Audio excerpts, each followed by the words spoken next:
What if the most powerful secret ever known was never really lost?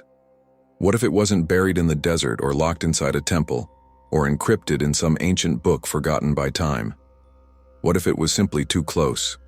So close, in fact, that you were trained not to see it, so intimate that the very act of looking for it made you miss it.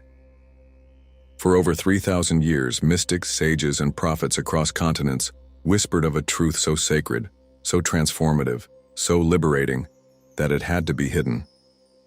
Not because it was dangerous to humanity, but because it was dangerous to control.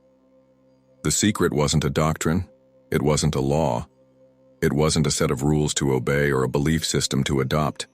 The secret was you. More specifically, what you are, and what you were never told. You were never told that your body is not just flesh and bone, that your breath is not just a survival mechanism, that your thoughts are not random, and your soul is not a passenger.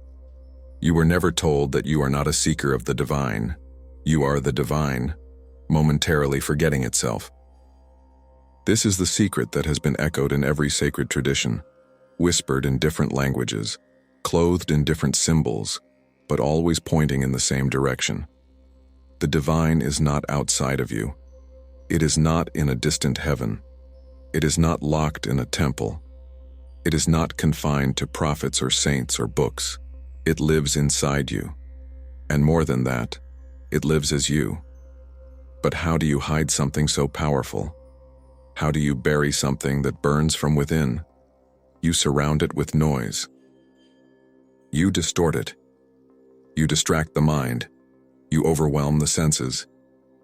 You create systems of belief that make people afraid of their own power. And it worked.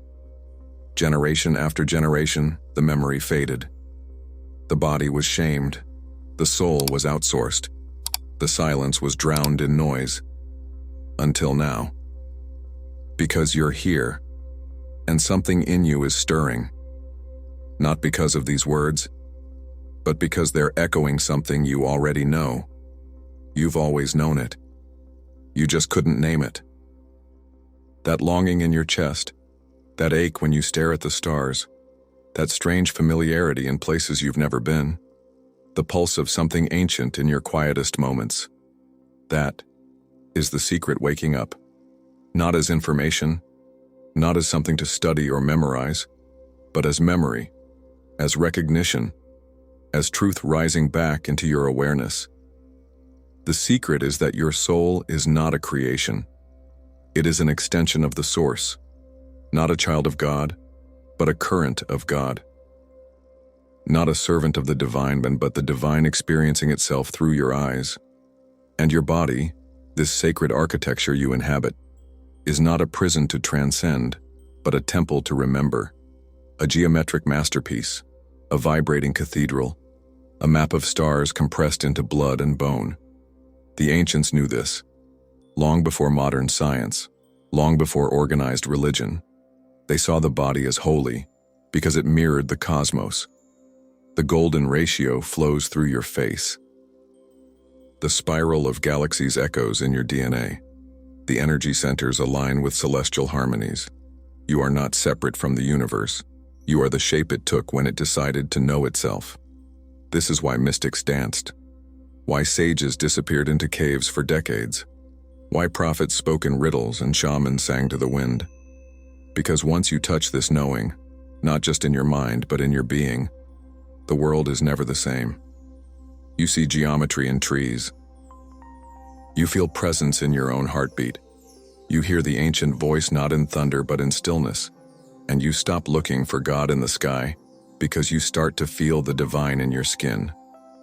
But the modern world doesn't want you to feel that, because when you do, you become unshakable, not arrogant, not superior, but deeply rooted in something real, something that cannot be bought, threatened, or manufactured. You become the kind of human who walks with purpose, who speaks with integrity, who no longer needs permission to exist. You stop following systems that were never built for your soul. You stop chasing truth in secondhand sources. You start listening inward, and you begin to remember that the temple isn't in stone. It's in breath, that sacred texts were written after the truth had already been inscribed in your bones, that the voice of the divine is not thunderous and far away. It is quiet, rhythmic like your pulse. This is why silence is the gateway, not the absence of sound, but the presence of stillness, the sacred space where the noise of the mind dissolves and something ancient rises beneath it. The ancients knew this. They taught with symbols, not speeches, with rituals, not lectures, because the secret could not be passed through language, only through frequency. That's why it survived. Even after the temples were destroyed, even after the scrolls were burned, even after the teachings were distorted, it survived in breath, in rhythm, in geometry, in the quiet codes of the body. It survived in you. And now, it's waking up. The ache you felt your whole life, that sense that something was missing, not in the world, but in you. It wasn't a flaw. It was a signal, the sign that your soul was ready to remember, to peel away the layers, to dissolve the false stories, to let go of the noise, and return to the simplicity of truth. Not external truth, not philosophical truth, but living truth, felt truth. Truth that breathes when you breathe. The kind of truth that doesn't need to be believed, because it is recognized, like a scent from childhood, like the sound of your own name spoken by someone who truly sees you. That's what this is, a moment of sacred remembering. And when you remember even a fraction of what you are, the world begins to change. Not because the world is different, but because you are seeing it from the eyes of wholeness. You begin to speak differently, to love differently, to walk differently, because you are no longer acting like a fragment. You are moving as the flame, the same flame that burned in the temples of Kemet, that flowed through the veins of the Vedas, that whispered through the winds of the Andes, that lit the inner chambers of Gnostic hearts. The same flame that refused to be extinguished and instead hid inside you. It watched you grow. It watched you forget. It watched you ache. And now, it watches you begin to remember. This video is not your answer. These words are not the secret. They are only reflections, mirrors. The secret is the part of you that recognized them, the part of you that leaned in, that nodded, that felt the goosebumps, the part of you that paused, not in confusion, but in resonance.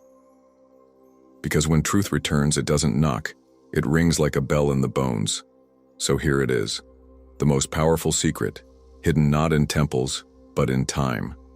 Not because it was fragile, but because it was too sacred to be placed in unworthy hands, too potent to be turned into currency, too liberating to be left in plain sight. But you were born for this moment. You were born to remember, to reclaim, to rise, not by becoming something new, but by becoming who you've always been. The secret is not a lesson, it is your nature, and it was never far away, it was here, in your breath, in your skin, in your stillness, and now, it is awake. Since the dawn of civilization, the human being has stood beneath the stars and asked a single question in 1,000 different ways. What am I? And with every age, the answers changed. You are dust. You are a child of sin. You are a machine of flesh. You are a servant, a mistake, a creature fallen from grace. The answers were sculpted by fear, shaped by empires, spoken through the mouths of men who had forgotten what they once knew. Because long before religion, before culture, before any single word was carved into stone, there was another answer, a truth passed in silence, guarded not by institutions, but by memory, a truth too wild to be written, too sacred to be claimed, too powerful to be controlled. The truth is that you are not separate. You were never cast out. You were never exiled. You are not a guest in this universe. You are the universe, becoming aware of itself. You are not the reflection. You are the flame. Not a distant echo of the divine, but the divine, speaking in your voice, walking in your feet, breathing in your lungs. This is what the ancient ones knew. Not just those remembered in books, but the unnamed mystics, the dancers in the caves, the mothers who hummed sacred sounds into the ears of their children, the sages who spoke not in sermons, but in silence. They did not see the soul as something placed inside the body like a seed in soil. They saw the soul as the soil itself, as the sky, as the current of being that shaped the form from within. To them, the soul was not a piece of the divine. It was the divine, focused, not divided, not diminished, simply concentrated, like sunlight through a lens. And that lens is your life. Your memories, your experiences, your fears, your longings, all of them are the colors of the glass. But the light shining through it, it is eternal, unchanging, whole. You were never meant to see God as something distant. You were meant to turn inward and remember, because the moment you believe you are separate, you begin to suffer. Not because separation is real, but because the illusion of it creates a hunger no external thing can satisfy. It is the hunger behind every addiction, every war, every grasping attempt at success or recognition.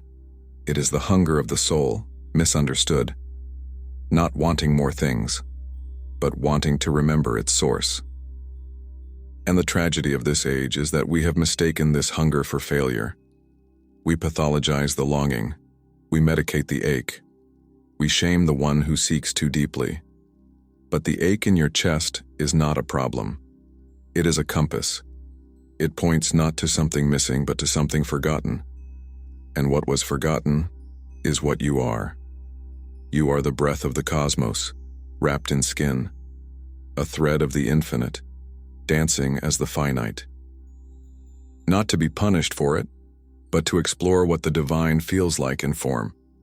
This is not a metaphor, it is a frequency, a truth so real that, when felt, it rearranges your perception, it rewrites your story, it quiets the screaming need to prove yourself, because the moment you feel it, even for a breath, you remember that you are already whole, that you came from wholeness, you move through wholeness.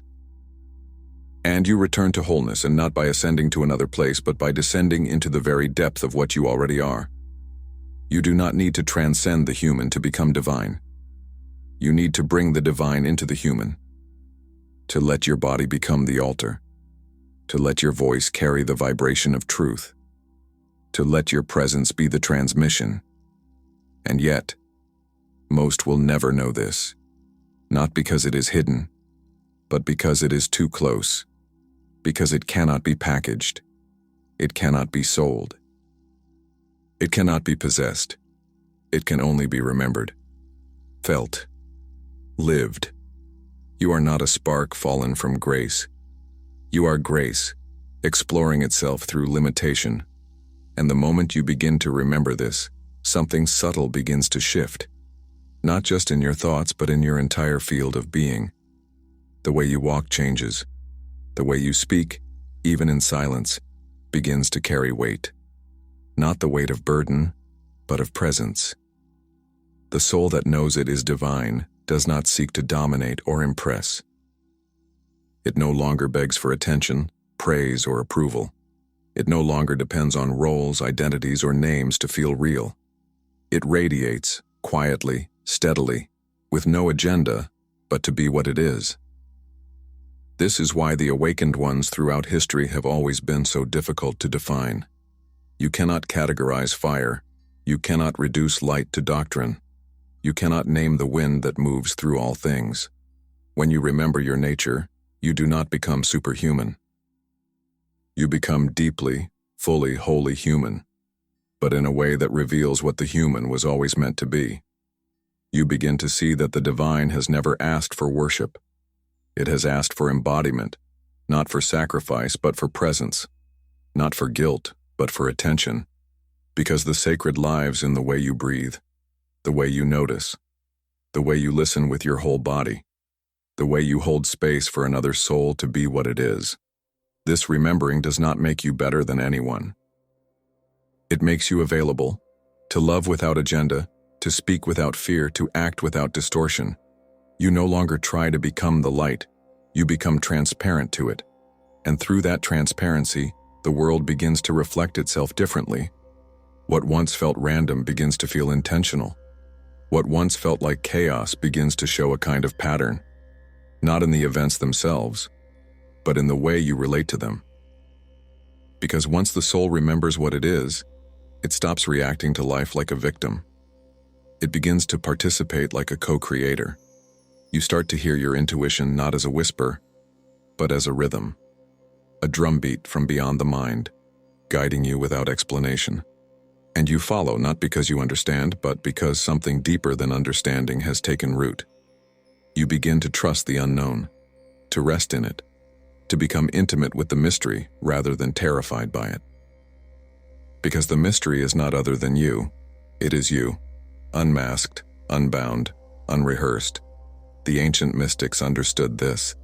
They walked the world as though it were holy, because it was, because they were, and you are. Every cell in your body carries the memory of the divine. Every breath is a prayer, whether spoken or not. Every moment is an altar, if you are present enough to see it. The soul that lives from this knowing is not afraid to feel. It does not flinch from beauty or pain. It allows. It opens. It receives. Because it no longer guards itself against life. It becomes life, raw, radiant, whole. And this is where the illusion of separation finally begins to dissolve. Not because you shouted it away, but because you stopped feeding it. You stopped believing the voice that said you were alone, unworthy, unchosen. And in the stillness that followed, you felt it. The warm current of something ancient running through your spine, beneath your ribs, behind your eyes. It was never gone, only buried, only waiting, only watching for the moment you were quiet enough to hear it again. That moment is now. You do not need to ascend. You need to descend. Into the body, into the breath, into the trembling truth of what is already here. Because the divine is not waiting in the sky. It is waiting in your skin. And it has been calling you home this entire time. From the earliest civilizations to the most hidden mystery schools, one truth was held in reverence by those who remembered. The body is not an obstacle. It is not a distraction. It is not a shameful garment to be shed or purified or transcended. It is a temple.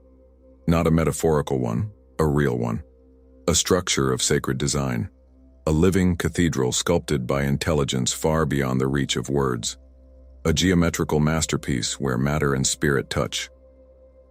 But somewhere along the way, that reverence was lost. The body became a prison, a source of guilt, a battlefield of repression, a thing to conquer, manipulate, decorate, or discard. You were taught to escape it, to suppress its wisdom, to doubt its signals, to treat it as something lesser, something to be tolerated while the soul did the real work. But the ancient ones knew better. They saw the body as the instrument through which the divine plays itself into the world. Every organ, every rhythm, every pulse, a note in the symphony of creation, the breath sacred, the heartbeat ceremonial, the spine a pillar of light, the hands extensions of intention, the eyes mirrors of the cosmos. The body was not a container, it was a bridge, a veil so thin that when honored allowed heaven and earth to meet. This is why initiates of the sacred traditions trained not just the mind, but the body. They moved in spirals, in stillness, in ritual. They danced not for performance but for remembering. They breathed in patterns, walked with awareness, treated touch as transmission. Because they understood something we've forgotten.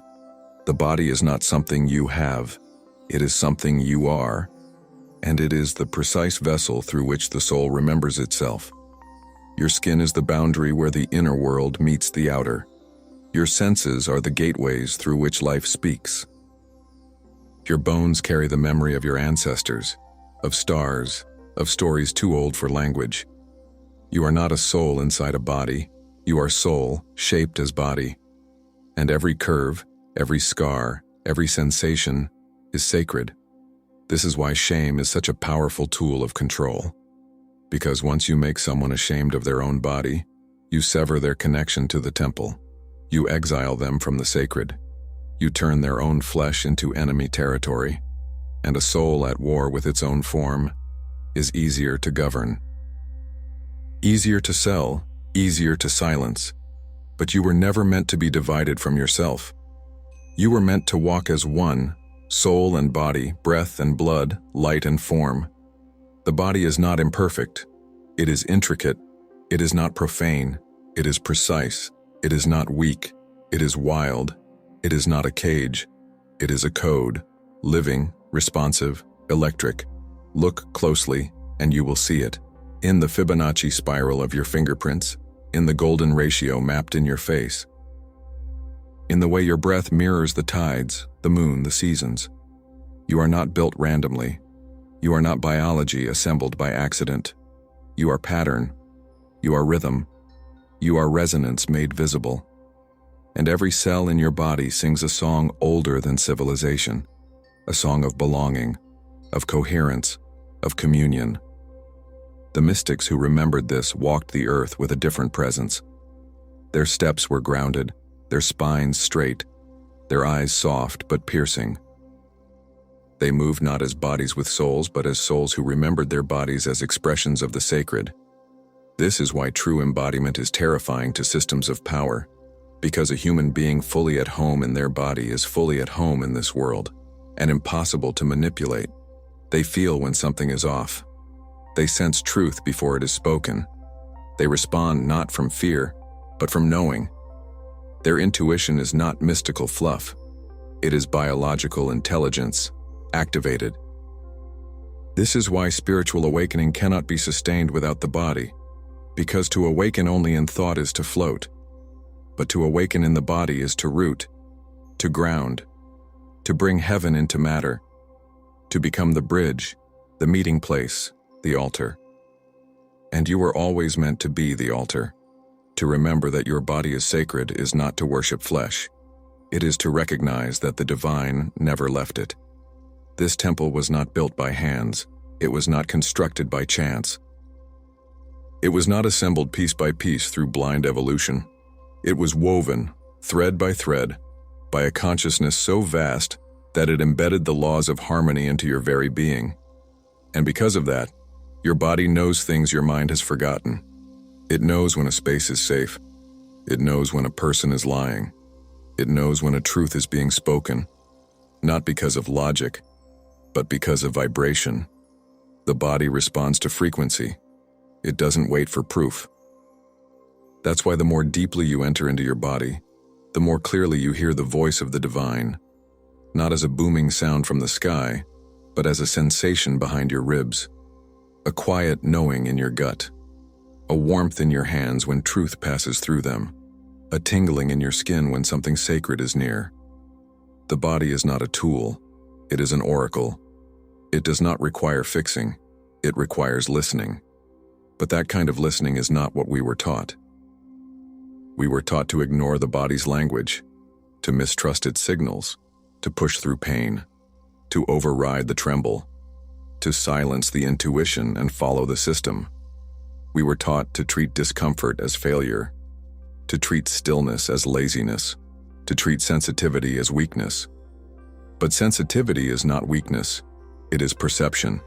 It is the ability to feel life in high resolution, to catch the whisper behind the noise, to sense what is out of alignment, not as judgment, but as intelligence. This is why so many ancient traditions began their path of awakening not in the mind, but in the body. Not with belief, but with movement. Not with scripture, but with breath. Not with debate, but with stillness. Because the body carries a truth that does not argue. It does not defend itself. It simply is. In sacred dance, the body becomes prayer. In breathwork, it becomes altar. In meditation, it becomes mirror. And in deep presence, it becomes a channel for the divine to enter the world. The Gnostics knew this. The Taoists practiced it. The yogis lived it. The mystics of every tradition, Whether in India or Egypt, the Andes or the desert, they understood that the fastest way to remember your nature was not to escape the body, but to enter it fully, to become intimate with its rhythms, to honor its cycles, to trust its signs, and through that intimacy, to realize that the body is not holding you back from enlightenment. It is the doorway into it. Because the body is where the sacred meets the sensory, where thought becomes form, where energy condenses into matter, where soul and world kiss. This is why healing must include the body. You cannot meditate your way out of wounds stored in the nervous system. You cannot think your way past traumas encoded in your muscles. You must feel them, breathe through them, move with them, and in that movement, reclaim the parts of you that were frozen, fractured, forgotten. The body doesn't lie. It keeps score. It stores the memories of what the mind couldn't process, but it also stores the keys to release them through breath, through presence, through sacred touch, sound, stillness, and movement. And as those locked doors begin to open, you don't just feel better. You remember who you are. You remember what it feels like to be whole, to be home, to walk through the world not looking for the sacred, but recognizing it in everything, because you've remembered it in yourself. And this remembrance changes everything. It changes the way you eat, the way you rest, the way you look at your hands, your skin, your posture. It turns the mundane into ceremony. Washing your face becomes an act of blessing. Placing your feet on the ground becomes communion. Breathing becomes prayer. And you begin to understand what the ancient ones meant when they said, "The temple is not a place. It is a state of being, a way of moving through the world with reverence, a way of inhabiting yourself without apology, a way of allowing your presence to speak before your words do. And the deeper you enter this temple, the less you need to prove anything, because you are not seeking truth anymore. You are being it. This is embodiment, not performance, not perfection, but presence. And when you live from that place, the world begins to rearrange itself around you, because you are no longer fragmented. You are coherent. You are aligned, alive, awake. And every cell in your body becomes a bell, ringing with the memory of what you truly are. Not a seeker, not a sinner, not a soul trapped in flesh, but a living temple of the divine, built not by man, but by mystery, and that mystery is still alive in you. Before the world had names, before language carved the sky into gods and the land into borders, before belief systems began fencing the infinite into doctrines and creeds, there was only rhythm, pattern, pulse, proportion, silence giving birth to form. There were no temples yet, but there was already structure. There were no prayers yet, but the stars already moved with purpose. There were no sacred texts, but the spiral was already singing in every shell and seed. The ancient ones didn't need telescopes to study the sky. They didn't need machines to understand harmony. They didn't need mathematics to sense that the cosmos was not chaos. It was intelligence expressing itself as order. They watched water swirl, light bend, birds migrate, plants bloom in precise symmetries. They sat beneath the sky long enough to realize the universe was not speaking in words. It was speaking in shapes. This was not decoration. It was revelation. It was the divine whispering through geometry. They called it sacred because it was everywhere. The golden spiral in a pine cone mirrored the spiral of galaxies. The five-fold symmetry of flowers echoed the architecture of living organisms. The ratios of their temples reflected the bones in their own hands. And somewhere in that seeing, they understood something that we have forgotten. These patterns were not just around them. They were inside them. The same code that carved rivers into the earth had shaped their veins. The same force that set stars into motion beat in their chests. They didn't need proof. They had presence. To walk in alignment with the sacred was not a matter of belief. It was a matter of harmony. If the body mirrored the heavens, then every movement could become a ritual. Every breath, an offering.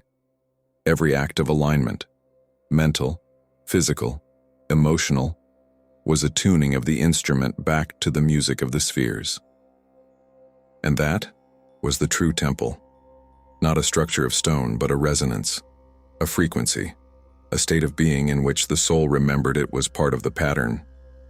This is sacred geometry, not as theory, not as aesthetic, but as remembrance, the flower of life, the seed of life, the Vesika Pisces, the Sri Yantra, the spiral, the hexagon, the circle, the point. These are not just symbols, they are doorways. They are the breath of the divine in visible form, each one a frequency frozen in shape. Each one a key, not to knowledge, but to alignment. Because what they all reveal is this: creation is not random, it is intelligent, it is recursive, it is self-similar, it is vibrational, and it speaks in form. When you begin to understand this, not just intellectually but somatically, something shifts. You stop seeing yourself as an isolated being. You begin to see yourself as a wave in the ocean of intelligence, a node in the great network, a pattern inside a pattern. You realize that healing is not about repair. It's about realignment. It's about re-entering the pattern with coherence, about restoring your rhythm with the great rhythm, because when you are in coherence, everything changes. Your thoughts clarify, your emotions regulate, your energy centers align, and your presence begins to affect the field around you, not by effort, but by resonance. You become like a tuning fork. The more tuned you are to the sacred geometry within, the more the world around you begins to organize itself in response, not through control, but through invitation. This is the forgotten power of sacred geometry. It's not a code you apply. It's a truth you remember. It's a return to the inner architecture of your own being. Because you are not just a student of the pattern, you are the pattern. The golden ratio is in the proportions of your face. The spiral lives in your cochlea, the organ through which you hear the world. Your lungs unfold like branches. Your neurons mirror galaxies. Your DNA twists in the same geometry as rivers and vines and winds. You were not built. You were woven by the same intelligence that draws flowers toward the sun and pulls the tide toward the moon. And that intelligence is still moving through you, not as an idea, but as a breath. Every inhale, a circle. Every heartbeat, a rhythm. Every movement, a shape. When you start to truly feel this, not as a concept but as sensation, something ancient awakens in your perception. You begin to see life differently, not as a sequence of disconnected events, but as a tapestry, woven with intention. You stop labeling moments as random. You begin to trace the curves of cause and meaning. You see how every challenge came in a spiral, offering you another revolution, another chance to align, because life doesn't move in straight lines. It moves in spirals. Every lesson returns but from a new angle. Every pattern repeats but with deeper nuance.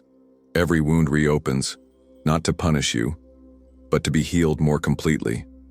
And the moment you accept this spiral intelligence, you stop resisting your own path. You stop fighting the turn. You let it carry you inward. And there, in the sacred center of the spiral, you begin to remember. You are the pattern itself, alive, evolving, vibrating. This is what sacred geometry teaches us, that truth is not static, it is dynamic, it unfolds, it breathes, it spirals. And so do you. You are not meant to stay the same. You are meant to resonate higher and deeper. You are meant to refine, to realign, to retune, again and again. Because your being is not fixed. It is a field. An electromagnetic tapestry constantly weaving with your thoughts, your emotions, your breath. And every thought you think ripples through this field. Every emotion carries a geometry. Anger collapses the structure, fear fractures it, shame contracts it. But love Love brings symmetry. Joy expands the field. Gratitude harmonizes the frequency. Presence restores coherence. The most powerful geometries are not drawn in lines. They are drawn in light, in sound, in vibration. This is why ancient chants and mantras were not songs. They were codes. Why sacred symbols were not art. They were portals. Why temples were not buildings. They were resonance chambers. The ancient Egyptians aligned their temples to the stars. The Greeks built theaters to carry the voice of truth without amplification. The yogis aligned their postures to the energetic meridians of the earth. And the shamans danced in circles to mirror the movements of the heavens. Because they all knew, the body, the space, the sound, they must match. The geometry must be lived, not just understood. You can draw a spiral. You can speak of it, but unless you feel it, in your breath, in your bones, in your becoming, you haven't remembered it yet. True remembering is not intellectual. It's cellular. It happens in silence, in ceremony, in stillness. It happens when the mind surrenders and the body becomes an antenna, when the field begins to pulse in rhythm with the cosmos, when your energy no longer resists, but reflects. And that reflection, that inner symmetry, changes the way reality responds to you. Because the universe doesn't respond to words, it responds to resonance. The world around you is a mirror, but it's not reflecting your appearance. It's reflecting your frequency. You do not attract what you want. You attract what you are resonating, what you embody, what you allow. And sacred geometry is the key to that embodiment. It teaches you how to come back into form, not as heaviness, but as harmony. You are not meant to escape the physical. You are meant to sanctify it, to bring geometry into motion, to let your life become a pattern of the divine, your breath as the compass, your posture as prayer, your movement as message. And as you do, something ancient responds. The land begins to recognize you. Your body begins to heal. Your intuition sharpens. Your relationships shift. And the things that once felt unreachable begin to flow toward you.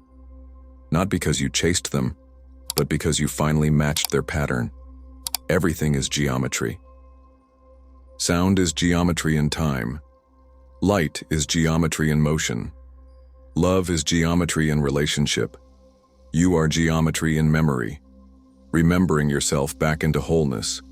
And this is why the ancients protected the codes, not to hoard power, but because they knew what would happen if we forgot, if we stopped building in harmony, if we stopped moving in rhythm, if we stopped honoring the patterns that uphold life. And now we see it. In the dissonance, in the disconnection, in the chaos that results from forgetting the song. But the beauty is this: the pattern is still here, beneath the noise, beneath the distortion, waiting to be remembered. And that remembrance begins with you. Not by studying more, not by accumulating knowledge, but by slowing down, by breathing with intention, by walking in awareness, by letting your life become a spiral again. Because the most powerful act you can make in a dissonant world is to move in symmetry, to feel in harmony, to speak in resonance, to become the code, not through effort, but through surrender, not through reaching, but through remembering. Because everything sacred already lives within you. And sacred geometry isn't something to understand, it's something to become. There is a language older than words, older than sound, older than thought itself. It speaks in spaces, not syllables, in pauses, not proclamations. It speaks not to the ears, but to the essence. This language is silence, not the absence of noise, but the presence of something deeper, a fullness so vast, so still, that even the most sacred words dissolve inside it.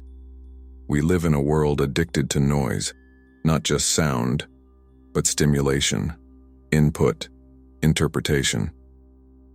endless narration of what everything means. We have become narrators of our own lives, so caught in the performance of meaning-making that we no longer feel the rawness of being. Even in our spiritual search, we fill the space with teachings, podcasts, books, practices. We search for the next tool, the next mantra, the next transmission that might finally lift the veil. But silence asks for none of that. It does not perform. It does not impress.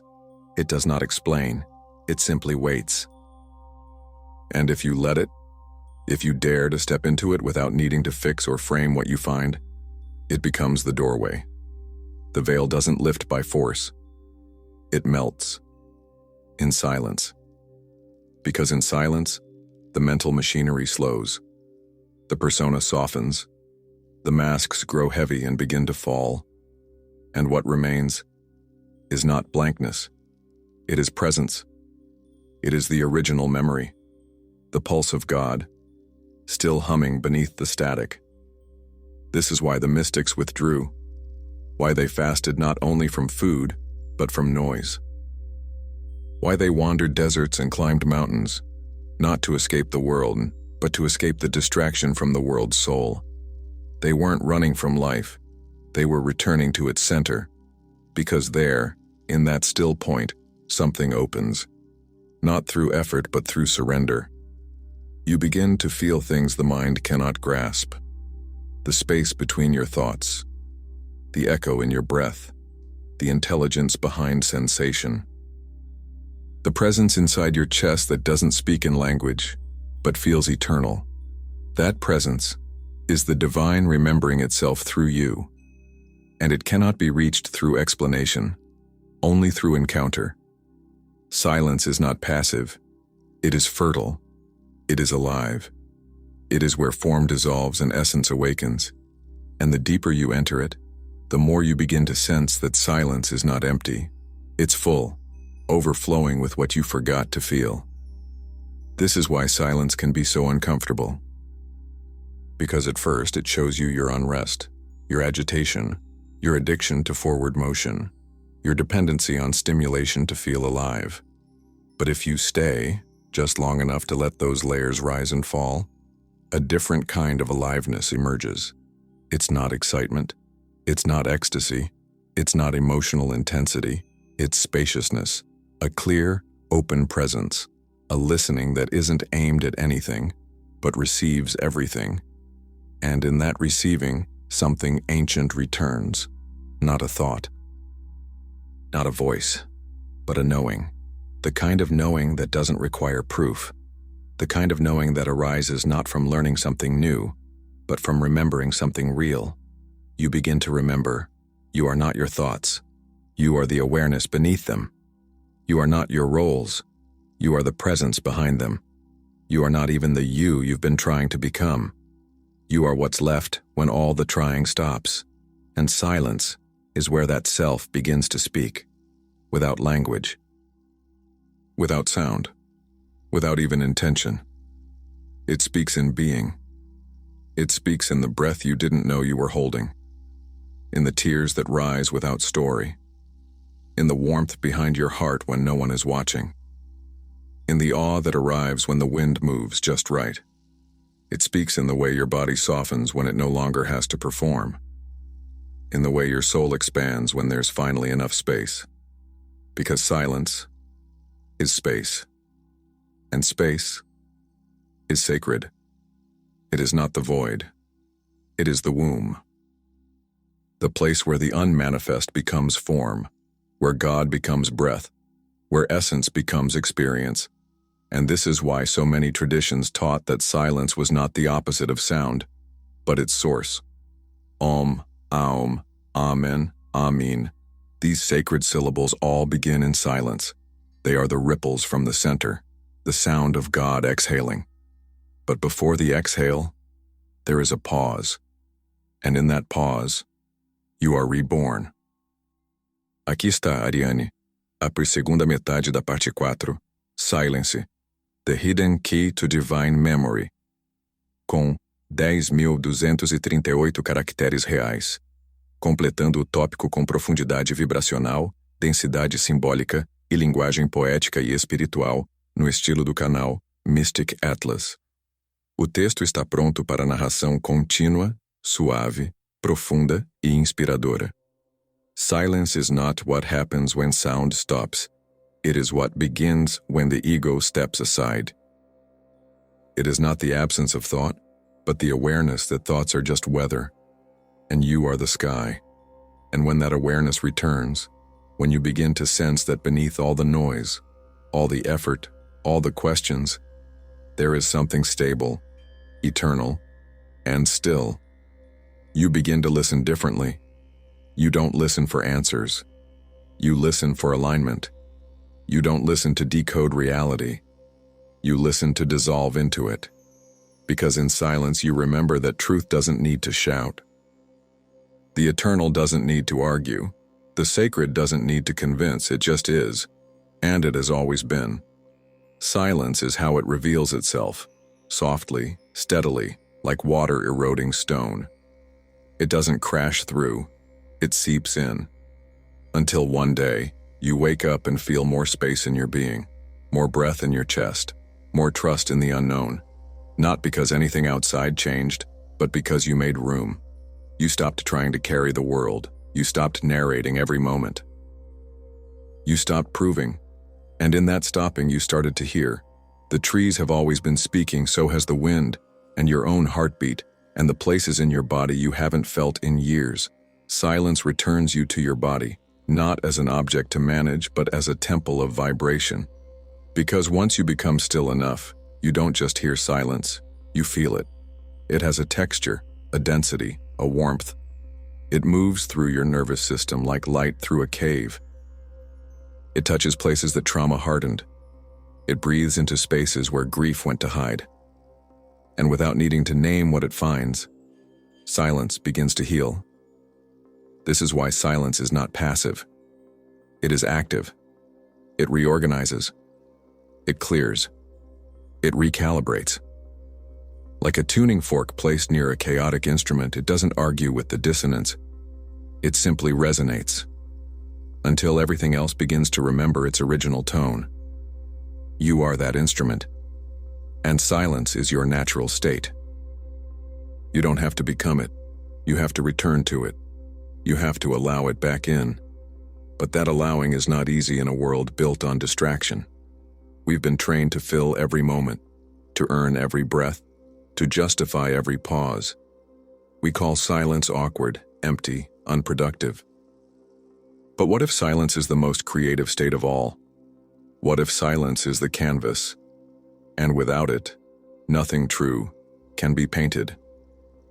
What if every insight, every inspiration, every intuition was simply what arises when silence has been given enough room to speak? The ancient mystery schools understood this. Initiates weren't filled with teachings. They were emptied. They were made still. They fasted not only from food, but from stimulus, from identity, from noise. Because only then could the divine memory return. The memory of who they were before the masks, before the lineage of beliefs, before the inherited fear, before the war with the world. Silence was the medicine that restored the sacred architecture, not by adding anything, but by revealing what was always there. And once that inner structure is felt, that coherence of being, everything begins to move differently. You no longer panic in the unknown. You no longer chase after meaning. You begin to trust life again. Not because you know where it's going, but because you've met the place within you that doesn't need to know. That place is silence. And that silence is alive. It's what held the stars before there was light. It's what listened the world into being. It's what breathed you here. Not just as a body, but as a possibility. And it's what's calling you home now. Not loudly, not urgently, but with a patience only eternity can afford. Can you hear it? It's not in your thoughts. It's in the space between them. It's not in the sound of your voice. It's in the exhale that follows. It's not in what you do next. It's in the moment before action. It's there, when you stop searching, when you sit without strategy, when you soften the edges of becoming and simply allow yourself to be. That is where the remembering begins, not through grasping, but through surrender, not through more answers, but through fewer questions.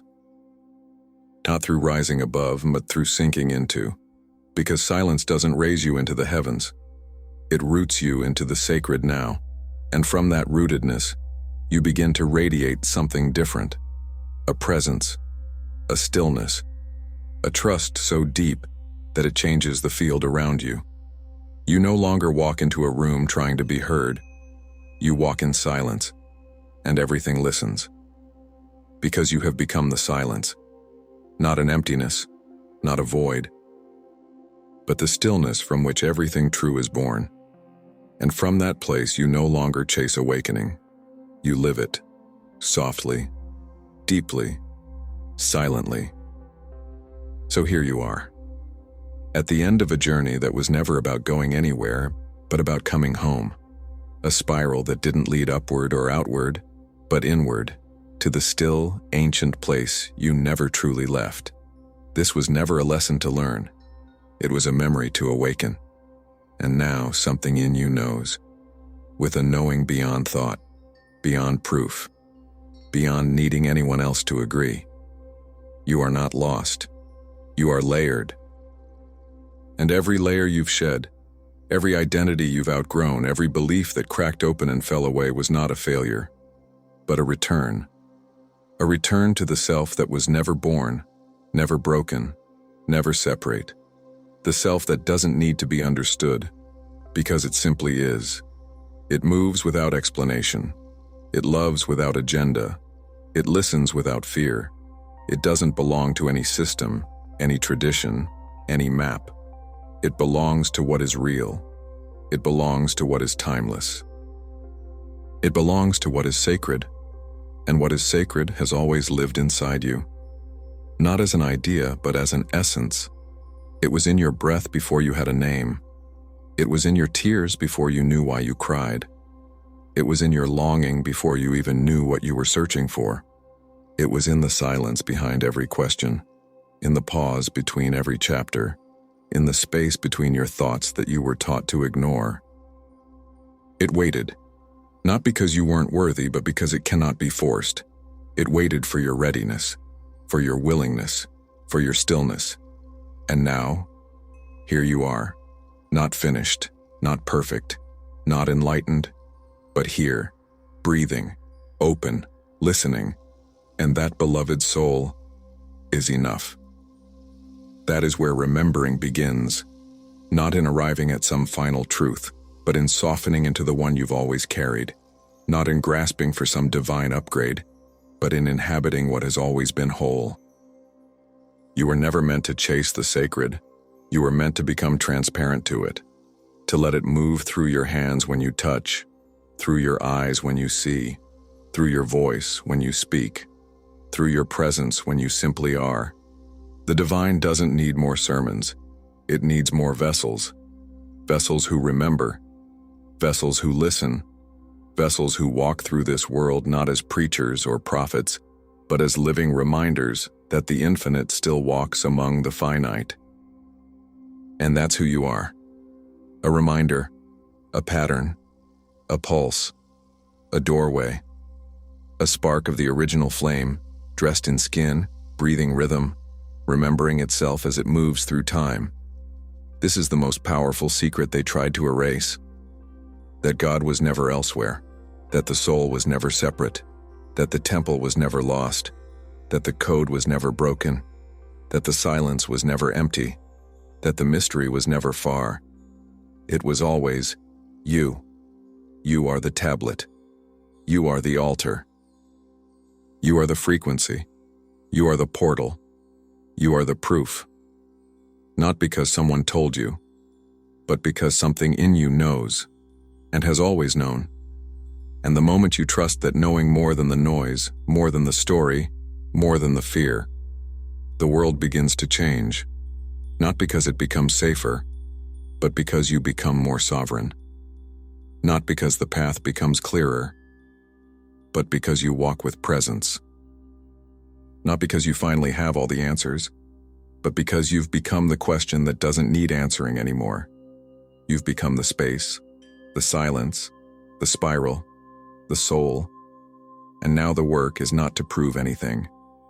It's to live from that place, to speak from it, to create from it, to move from it, to become so present, so aligned, so real, that everything false begins to fall away on its own. This is not the end, it is the beginning of embodiment. The beginning of sacred remembering, the beginning of a life lived not from fear but from resonance. Let every step be a return, let every breath be a ritual, let every moment be an altar. And when you forget, as you will, don't seek, become still, and listen. Because the secret you seek is not hidden. It is humming beneath your heartbeat. It is vibrating in your bones. It is waiting in the silence, waiting for you to remember that you were never missing. You were just busy being someone else, but now, you're back. Welcome home, traveler of the infinite. Welcome back to the temple of your being. Welcome back to the sacred rhythm of your own soul. Welcome back to what you've always been. And if you're still with me, if something inside you stirred, if you felt even a flicker of truth rise in your breath, then let this be your next step. Don't chase more. Don't run ahead. Don't fill the space with more noise. Instead, let this silence settle in. Let it wrap around your thoughts like water around stone. Let it slow your movements. Let it stretch time until your breath feels like eternity again. Because when you dwell in that space long enough, you begin to see with different eyes. You begin to hear what you used to miss.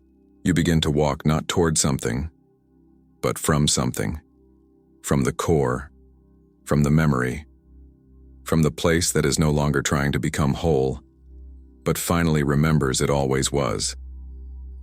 And from that place you begin to radiate, without effort, without need, without identity. You become the medicine, the prayer, the presence, not because you tried, but because you remembered. That's the secret they couldn't kill. That's the fire they couldn't put out. That's the whisper they couldn't silence. And that whisper now lives in you. It breathes through you. It walks with you. It guides you, not like a map, but like a river.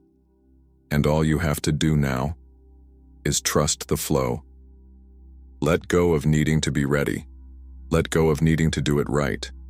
Let go of the idea that you are not enough. You are not a student of the divine. You are the divine, practicing remembering. You are not here to perform truth. You are here to embody it. And that embodiment begins now. Not when your life is organized. Not when the world feels safe. Not when you feel perfect.